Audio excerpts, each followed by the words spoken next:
Hello, welcome in. Just coming at you real quick. Actually, this will be going up later. I think it's going to be on Wednesdays. So you'll see probably a delayed posting this week. Still recording it, same not bat time, same not bat channel, different day that it's going up.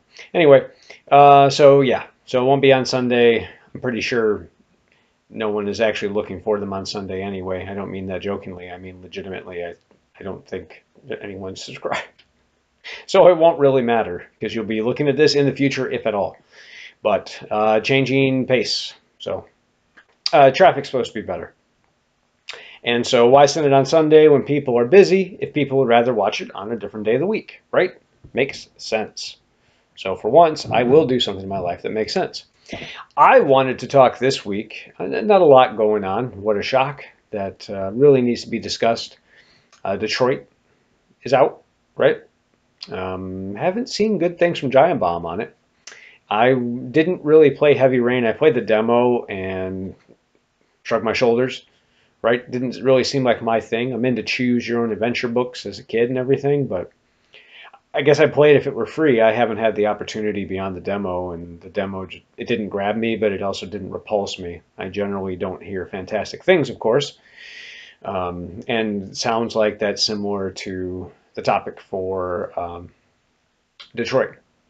Is that it tries to punch above its weight, as it were, to address these issues, which have been addressed in other fiction in more compelling ways, and perhaps not. I don't know. Even in the game front, is my understanding. You know, the story of androids and sentience and what that means, and as it revolves to slavery and what does it mean to be human, and it just does not handle it well. And it when it tries to say something and it fails miserably and doesn't even address slavery in the U.S., for example, beyond some very on the nose points. That's my understanding. So if you're interested, that's what I've heard. Let me know what you think if you enjoy it. Let me know if you think it's worth checking out. But I actually thought with E3 coming up, I would talk about what I would be excited to see.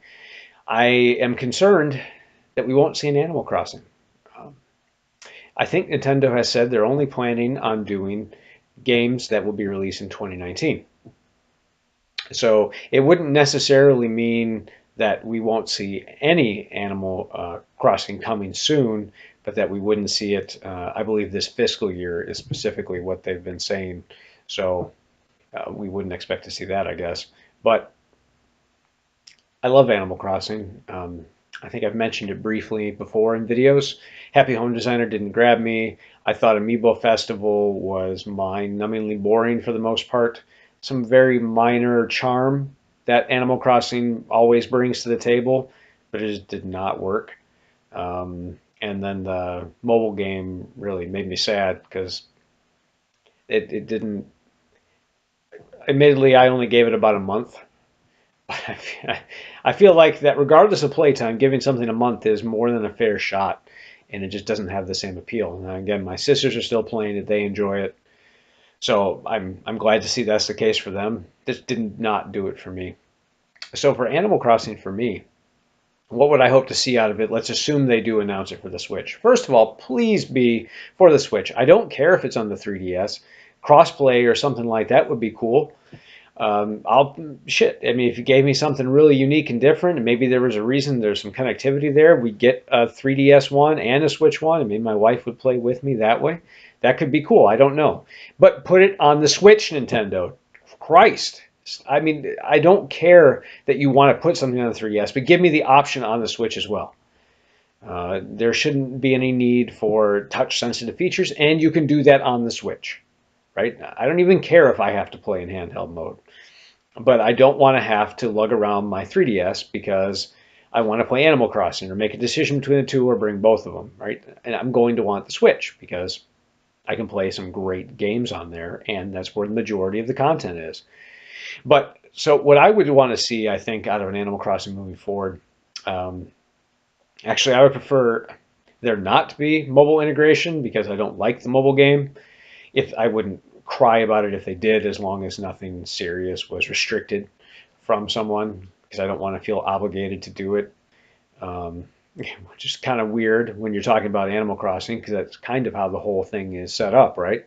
That you feel like, okay, every day I've got to go play Animal Crossing and check in on my village and pull weeds and go run a fetch quest to find somebody's lost, toilet paper cozy or whatever the case may be. But it's fun to do it. Check that list and scratch that itch, right?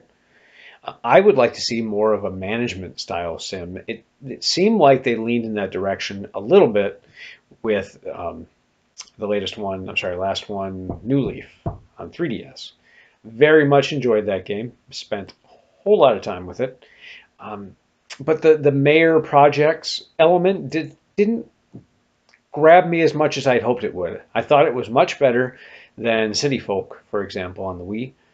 Um, just going to the city, it didn't really do anything for me. So I love the inclusion of those projects and the contribution towards it, but it felt really superficial, and I didn't feel like there was enough really cool things and customization of the town that was allowed to make it really compelling. The thing for me coming back was I got to get all the fish, got to get all the bugs, donate to the museum, et cetera, et cetera. And that the projects were something that I did, but not something that I ever really felt rewarded and accomplished by completing. So if they leaned into that more, maybe you can develop some sort of economy with your towns, turnip trading, or the fruit specific things. I don't know exactly what I would want to see.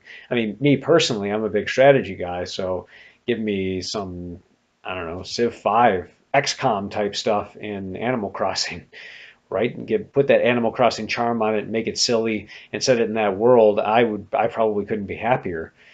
But I realize they're probably not going to do that because I'm probably in the minority. So, but even just some more lighter stuff. I did not get the chance to play Fantasy Life on the 3DS, but it's more of an RPG where you take on a role as a mage or warrior, and you can change classes and then have different tasks to complete. It's kind of like an Animal Crossing RPG hybrid, as I understood it. Never got around to it. It's something I'd hoped they'd port to the Switch, for example. But give me something like that. Harvest Moons, the farming mechanic in Harvest Moon adds an element there. Harvest Moon is something I've enjoyed over the years, but never as much as Animal Crossing, personally. But if you did that, if I could build up greenhouses, and it doesn't need to be farming, it could just put a different face on it. Maybe obviously it'd be a little weird to keep animals, but then again, you catch fish, so whatever. Um, like it give me some sort of elements like that, some long range goals and things that are going to impact my town. And if we can integrate that with others, I love Spot Pass, so it'd be cool if you could do that with the Switch, but I realize that's probably not going to happen. But if I could integrate with friends and we could hopefully impact each other's towns, but if not, trade between them and really feel like there's some sort of connection and economy and things linking people together to have this larger world than just your town, or at the least have a cool way of helping other people who are playing and still be able to do the whole collection, upgrading, check things off the list. Part of it that I love with Animal Crossing with the humor and charm of interacting with your townsfolk. And can we please have an easier way to at least select some of our villagers? I want to say they did some nasty stuff with New Leaf, nasty in my opinion, because if you get the amiibo cards and whatever other crap, you could intentionally move in or prevent villagers from missing out. I don't like that locked in amiibo or cards or cereal boxes, whatever nonsense Nintendo cooks up that isn't interesting. Just more things for me to buy is not interesting, right? The cards completely miss the point. The amiibo are cool things. The cards are not. It just seems like a money grab to me, and I don't know how well it panned out for him, but I'm not a fan. Um, anyway, I've rambled on too long. That's what I would like to see out of Animal Crossing at E3. I don't know if we'll see anything. I hope we do, and maybe next week we'll talk about some more E3 stuff. Until then.